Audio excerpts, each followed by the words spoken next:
Hello everyone, welcome to parenting with doctor Kriti. जैसे कि हम सब जानते हैं, नवजात शिशु के लिए माँ का दूध सबसे जरूरी होता है। लेकिन 6 महीने के बाद ये अकेला पूरा नहीं पड़ता। तो इसके साथ जरूरी है कि हम थोड़ा थोड़ा बाहर का खाना भी धीरे धीरे बच्चे को इंट्रोड्यूस करें, जिसे कॉम्प्लीमेंट्री फीडिंग कहते हैं। तो इसके बारे में और बताने के लिए आज हमारे साथ है सीनियर पीडियाट्रिशियन डॉक्टर मयूरी दोषी, सुविधा नर्सिंग होम आनंद से। नमस्ते। मुझे इस वीडियो में जो जानकारी देने के लिए चांस दिया उसके लिए मैं आप सबकी बहुत आभारी हूँ। और हमने बहुत वैसे ब्रेस्ट फीडिंग के बारे में हमने जानकारी प्राप्त की कि breast feeding is best feeding, और फर्स्ट 6 महीने के लिए तो एक्सक्लूसिव ब्रेस्ट फीडिंग देना चाहिए, वो बच्चों के लिए बहुत जरूरी है। लेकिन साथ साथ में ब्रेस्ट फीडिंग के जैसे ही कॉम्प्लीमेंट्री फीडिंग, मतलब कि आफ्टर 6 मंथ्स जो हम बच्चों को इंट्रोड्यूस करेंगे बाहर का खाना थोड़ा थोड़ा, वो भी इतना ही जरूरी, इतना ही इम्पोर्टेंट है। समझो क्यों? क्योंकि 6 मंथ से 2 इयर्स का जो पीरियड होता है, 1000 डे पीरियड, वो विंडो पीरियड होता है। उसमें अगर हमने बच्चों को अच्छी न्यूट्रिशन कॉम्प्लीमेंट्री फीडिंग नहीं दिया, तो वो बच्चे का जो ग्रोथ है वो ग्रोथ परमानेंटली स्टंटिंग हो जाएगा। तो फिर आप जब बच्चा बड़ा होगा तो कितनी भी प्रयत्न करेंगे कि उसकी हाइट बढ़ जाए, वो लंबा हो जाएगा, नहीं होगा। और ओनली स्टंटिंग मतलब कि जो ग्रोथ है, फिजिकल ग्रोथ की बात अकेले ही नहीं है, उसके साथ साथ जो इंटेलेक्चुअल ग्रोथ होता है, जो रिपीटेडली इन्फेक्शंस होते हैं, वो भी अगर हमने कॉम्प्लीमेंट्री फीडिंग नहीं ठीक से दिया तो उसके ऊपर बहुत असर पड़ेगा। तो जो हमारा ब्रेन का जो ग्रोथ होता है वो फर्स्ट 2 इयर्स में मैक्सिमम ग्रोथ होता है। तो अगर उस पीरियड में हम न्यूट्रिशनली प्रॉपर फीडिंग बच्चों को देंगे, तो जैसे फर्स्ट 6 मंथ्स में ब्रेस्ट फीडिंग इम्पोर्टेंट है, वैसे ही कॉम्प्लीमेंट्री फीडिंग इम्पोर्टेंट है। और तीसरा very very common is iron deficiency anaemia. हमने अगर वो ध्यान नहीं रखा तो बच्चों को एनीमिया जैसी बीमारी हो सकती है, और उससे एनीमिया से क्या है कि उसका जो अटेंशन स्पान है वो भी डिफरेंट हो जाएगा, और फिर जब बच्चे स्कूल में जाएंगे तो उसका सब असर उसके ऊपर पड़ेगा। तो हमें, जो पहले हम विनिंग शब्द यूज करते थे, तो विनिंग नहीं करने का है। Weaning is a wrong word because we are not going to wean the child from the breast feeding, we are going to complement breast feeding. मतलब कि हम जो ब्रेस्ट फीडिंग है वो कंटिन्यू कर रहे हैं, और बच्चे के ग्रोथ के लिए अभी एडिशनल न्यूट्रिएंट्स की हमें जरूरत है, इसीलिए we are complementing the breast feeding. So that is most important, we have to continue breast feeding. The recommendation कितना है? 2 इयर्स तक बहुत ज्यादा थोड़ी मात्रा में ब्रेस्ट फीडिंग हम कंटिन्यू कर सकते हैं। लेकिन अगर मदर वर्किंग है और हमें कोई ऐसी सहूलत नहीं है कि हम 2 साल तक बच्चे को ब्रेस्ट फीडिंग दे, तो ग्रेजुअली हम 1 साल के बाद कम करते करते बंद कर सकते हैं। लेकिन कॉम्प्लीमेंट्री फीडिंग है तब फर्स्ट ईयर में तो इम्पोर्टेंट है कि ब्रेस्ट फीडिंग हम चालू ही रखें। हमें कैसे पता चलेगा कि हमारा बेबी कॉम्प्लीमेंट्री फीडिंग के लिए तैयार है? वैसे तो देखा जाए तो हम अर्लीस्ट चालू कर सकते हैं, earliest at 17 weeks, and late, late का लेट मतलब 26 वीक्स तक we can postpone, and complementary feeding उसके बाद चालू कर सकते हैं। अभी क्या है कि कोई कोई साइंस है तो ऐसे होते हैं कि जैसे हमें पता चलता है कि बेबी अभी रेडी है, तो जो बेबी है वो विद सपोर्ट बैठना सीख जाए, अच्छी तरह नेक होल्डिंग करना सीख जाए। जब फूड वो देखता है, फैमिली लोग खाते हैं, तो वो वो उसको लेने के लिए का प्रयत्न करता है हाथ से, वो ऑब्जेक्ट को tries to reach those object, और वो मुंह भी खोलता है जैसे कि उसको खाने की इच्छा है, ऐसा भी दिखाता है। और वो जो टंग थर्स्ट रिफ्लेक्स बोलते हैं, जिससे बेबी क्या है कि कुछ भी चीज है तो वो टंग से बाहर निकाल देता है, तो वो रिफ्लेक्स धीमे धीमे कम हो जाता है। तो वो बाहर निकालने के बजाय वो खाने का प्रयत्न करता है। तो शुरू में ऐसा भी होता है कि कभी कभी बच्चे थोड़ा खाने की चीज जब मुंह में डालने तो थोड़ा बाहर निकाले शुरू में, तो उसका मतलब ये नहीं है कि उसको पसंद नहीं है खाना या हम अच्छे से खिला नहीं रही है, कि वो नॉर्मल रिफ्लेक्स थोड़ा परसिस्ट होता है, तो ऐसा होता है। ग्रेजुअली जैसे जैसे हम उसको खाना देने लगेंगे, वो अपने आप अंदर उतारने लगेगा। कॉम्प्लीमेंट्री फीडिंग कैसे चालू करना चाहिए? कॉम्प्लीमेंट्री फीडिंग फर्स्ट तो ऐसे है कि सबको ये क्वेश्चन रहता है कि कब चालू करे, क्या चालू करे, कैसे चालू करे। तो फर्स्ट टाइम है, जैसे मैंने बताया कि अगर बच्चे का वेट गेन या ग्रोथ चार्ट भी हमें देखना पड़ेगा। If the baby is growing well, growth chart पे उसका अच्छा है, तो we can start complementary feeding after 26 weeks. तब तक हम, अगर बच्चे का ग्रोथ नहीं अच्छा हो रहा है, ऐसा हमें लग रहा है, या तो मदर को वर्क करने को जाने का प्रॉब्लम है, तो अर्लीस्ट 4 मंथ्स के बाद हम कॉम्प्लीमेंट्री फीडिंग चालू कर सकते हैं। लेकिन प्रिफरेबली 6 मंथ्स तक हम एक्सक्लूसिव ब्रेस्ट फीडिंग दे और उसके बाद ग्रेजुअली कॉम्प्लीमेंट्री फीडिंग चालू करे तो अच्छा है। दूसरी बात ये है कि जो अप्रोप्रिएट जो फॉर्मूला है वो डिफर करती है, क्योंकि सबका कल्चर अलग होता है, सबका प्रेफरेंसेस अलग होता है, सबकी फैमिली प्रैक्टिस अलग होती है।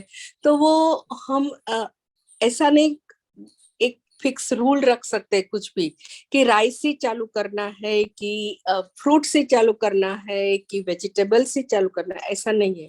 वो थोड़ा थोड़ा कल्चर पे डिपेंड करता है।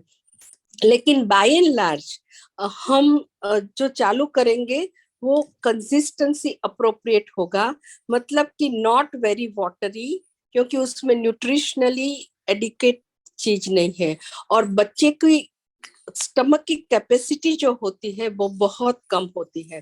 तो हम जैसे कि rice water and dal water, not water, but we can start with a medium thickness of that food, and like we can start with vegetable soup. It is a very good option to start with a vegetable soup, in which we can put a sweet potato, we can put दूधी और लौकी जो हम बोलते हैं, we can put little tomato in it, carrot, और वो सब vegetable हम ग्राइंड करके बच्चों को sugar we do not add till 1 year of age in the food.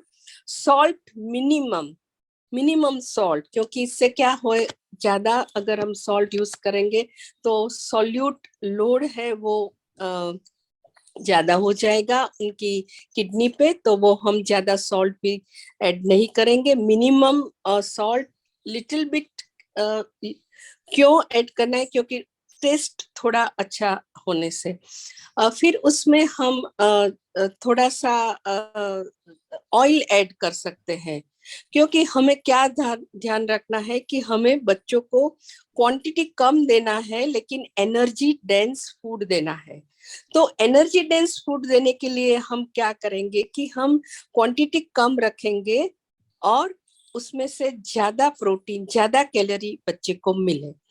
तो उसके लिए थोड़ा ऑयल हम ऐड कर सकते हैं, घी या वेजिटेबल ऑयल।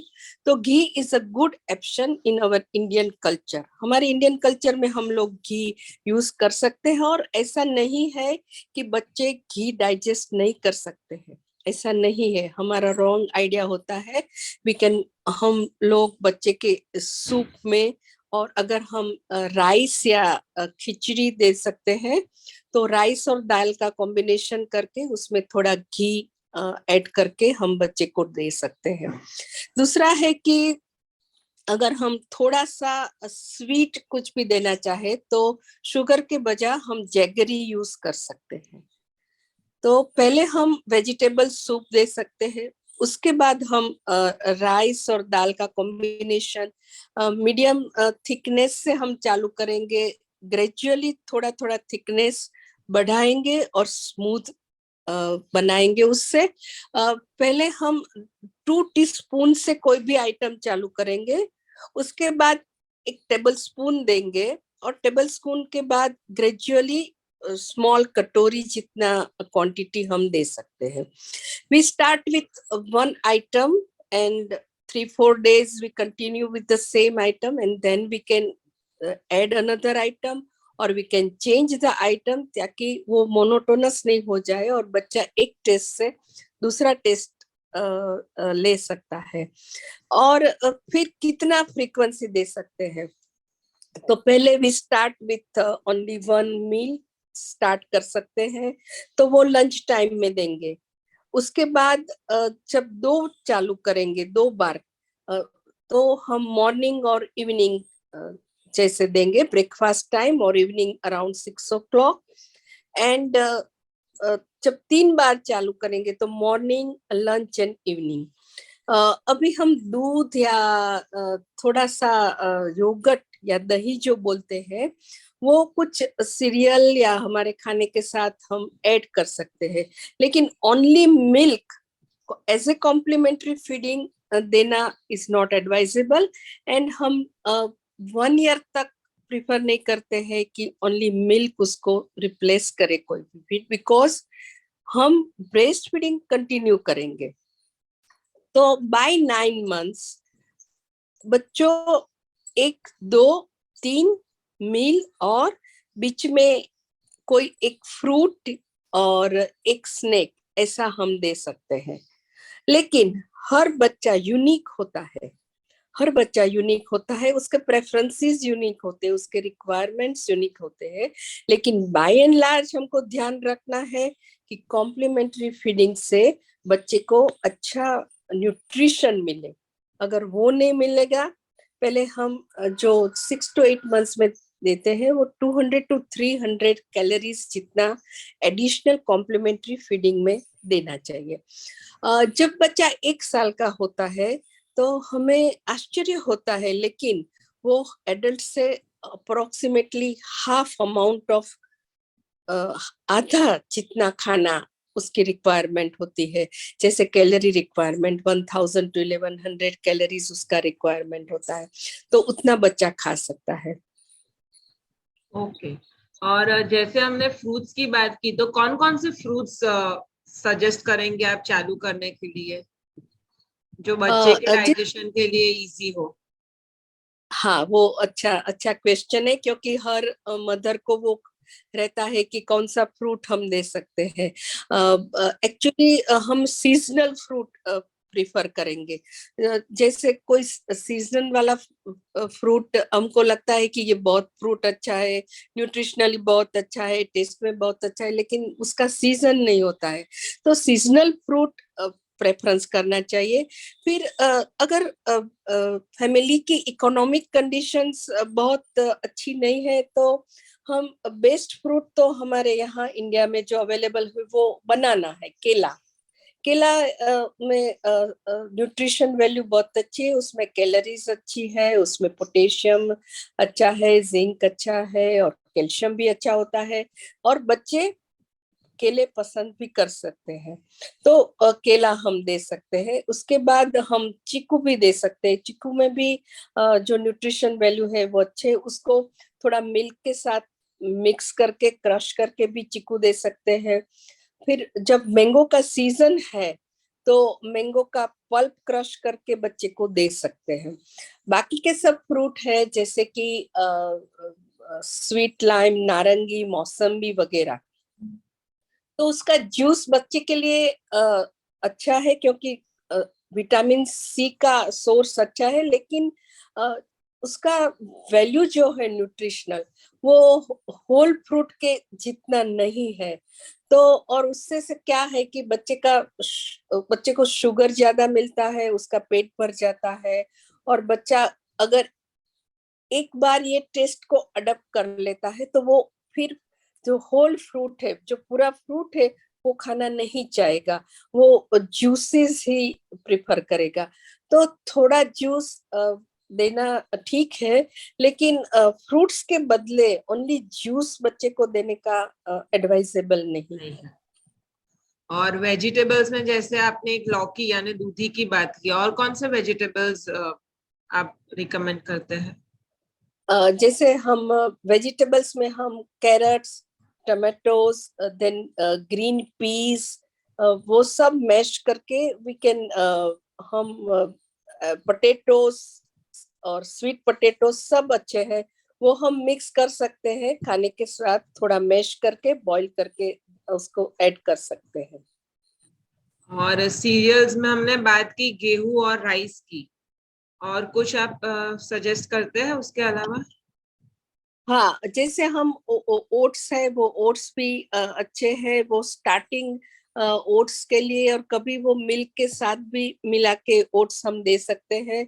कई कई जो एक्चुअली है ना, हमारे इंडिया में ऐसा है कि साउथ, नॉर्थ, ईस्ट, वेस्ट, वो सब में सीरियल का प्रेफरेंस अलग अलग होता है।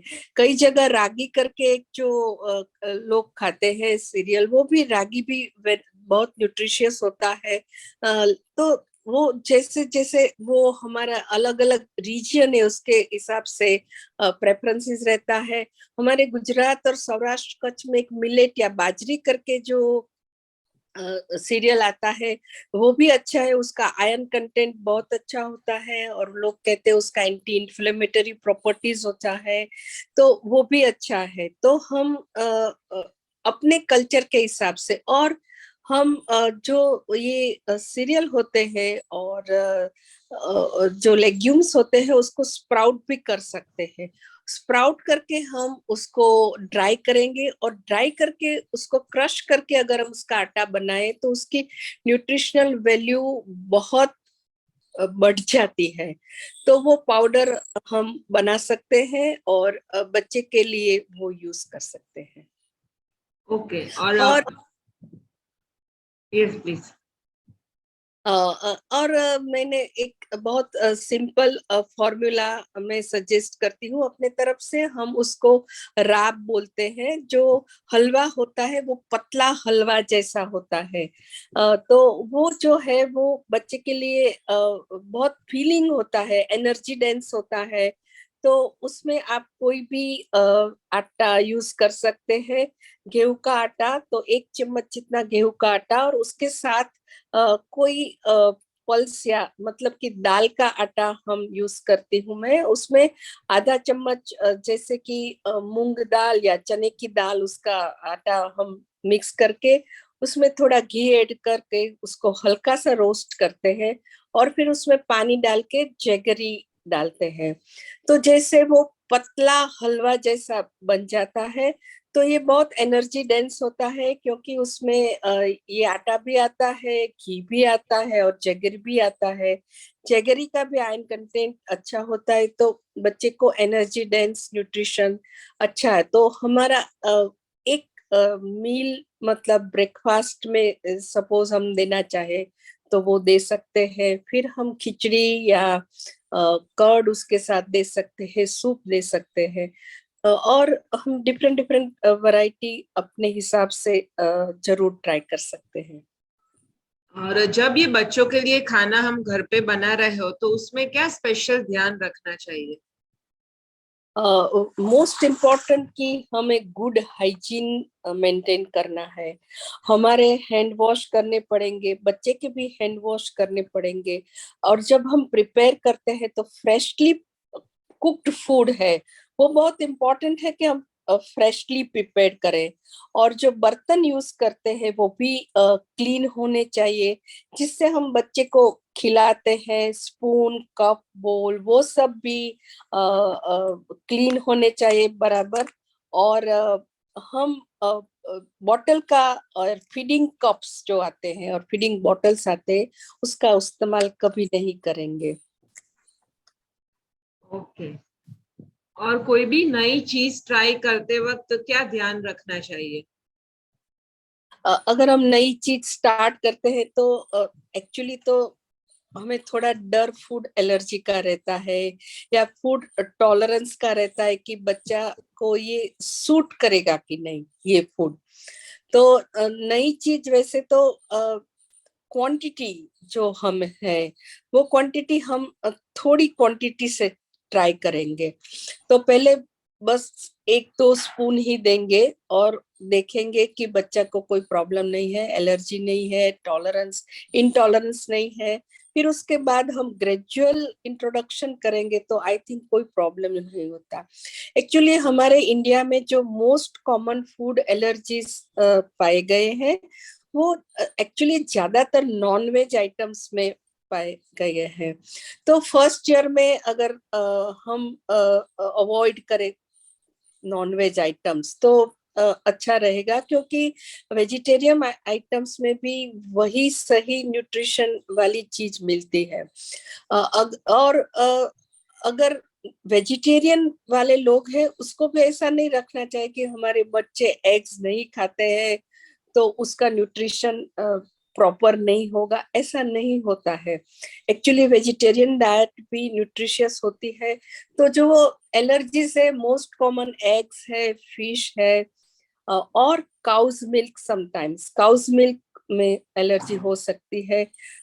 थोड़े बच्चे को लैक्टोज इंटॉलरेंस होती है तो वो मिल्क की एलर्जी हो सकती है। और कभी कभी सोयाबीन की एलर्जी होती है। तो यूजुअल जो हम लोग खाना प्रिफर करते हैं, हम 9 मंथ्स के बाद एग्स दे सकते हैं, एग येलो वगैरह, अगर कोई कोई फैमिली है अगर प्रिफर करता है तो दे सकते हैं। लेकिन थोड़ा धीरे धीरे इंट्रोड्यूस करे तो कोई प्रॉब्लम नहीं आता है। अगर बेबी को फूड की एलर्जी है तो उसके क्या साइंस रहेंगे, हमें कैसे पता चलेगा? मोस्ट कॉमन जो है वो रैश आता है, और रैश के साथ वो इचिंग हो जाता है। तो रैश और इचिंग, और समटाइम्स अगर इंटॉलरेंस जैसा है एलर्जी के साथ तो स्पिटिंग अप और वॉमिटिंग जैसा हो सकता है। अगर सीवियर रिएक्शन है, कोई बार सीवियर रिएक्शन हो जाता है तो वो कॉमन है नट्स में। नट्स एलर्जी से वो ज्यादा हो सकता है सीवियर एलर्जिक रिएक्शन। और कभी कभी मैंने जैसे बोला वो नॉन वेज आइटम से हो सकता है, लेकिन चांसेस जो है वो होने का है ओनली 2 to 3%। वो ऐसा नहीं है कि कॉम्प्लीमेंट्री फीडिंग में हम अगर इंट्रोड्यूस करेंगे तो एलर्जी होगा, उसके बाद हम इंट्रोड्यूस करेंगे तो नहीं होगी, ऐसी बात नहीं है। कभी भी एलर्जी हो सकती है।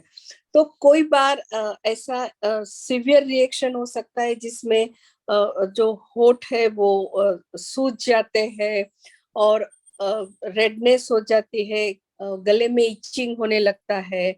और सीवियर रिएक्शन जिसको हम एनाफाइलेक्टिक रिएक्शन बोलते हैं, अगर वो होता है तो ब्रीदिंग प्रॉब्लम हो जाता है और बेबी ब्रेथलेस हो जाता है और समटाइम्स हाइपोटेंशन हो जाता है।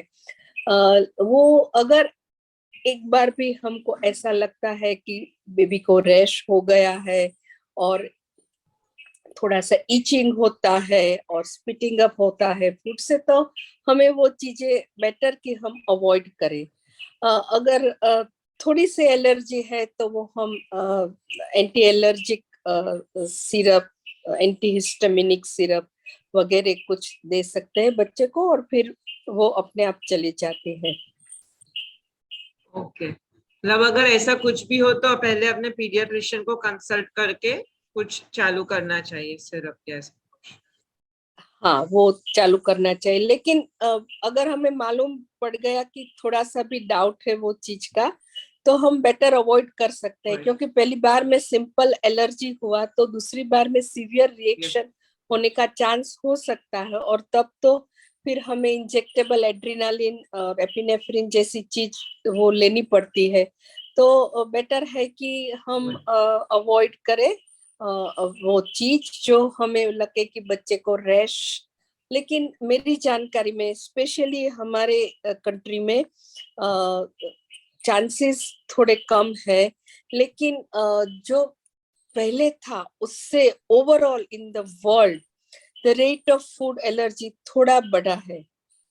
तो we will not go in details कि क्यों बढ़ा है, लेकिन ओवरऑल जो बढ़ा है इन एडल्ट्स एंड चिल्ड्रन वो थोड़ा रेट बढ़ा जरूर है।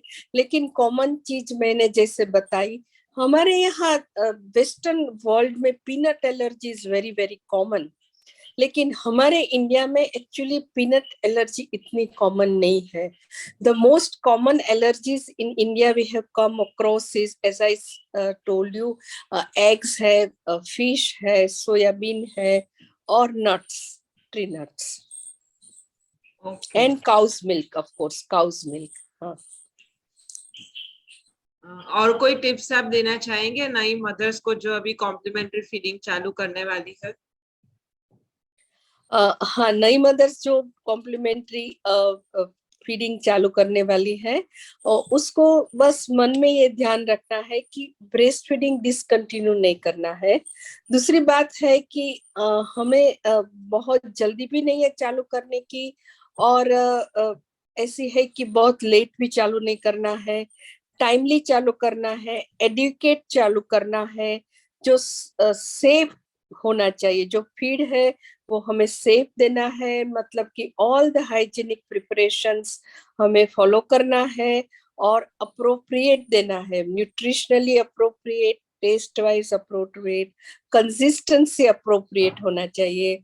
और धीरे धीरे बच्चा सब एडेप्ट करता है, उसमें डरने वाली कोई बात नहीं है। पहले आप बच्चे को लैब में बिठा सकते हैं, अपने लैब में बिठा सकते हैं 12 मंथ्स तक, और फिर उसके बाद साइड में कोई चेयर में भी बिठा सकते हैं, लेकिन फोर्सफुल फीडिंग नहीं करना है। जो भी है वो अच्छे से खुशी खुशी बच्चा खा सकता है, ऐसा फीडिंग करना है। और हमें ध्यान रखना है कि जितना ब्रेस्ट फीडिंग पर हमने ध्यान दिया बच्चे के लिए, उतना ही कॉम्प्लीमेंट्री फीडिंग पर ध्यान देना है, क्योंकि उसकी जो फिजिकल डेवलपमेंट है, इंटेलेक्चुअल डेवलपमेंट है, वो सब कॉम्प्लीमेंट्री फीडिंग पे निर्भर करता है। So complementary feeding is very very important. And आजकल जो हम प्रॉब्लम्स फेस कर रहे हैं specially in developing country is due to complementary feeding. Okay, thank you so much, आपसे काफी अच्छी जानकारी मिली है। धन्यवाद।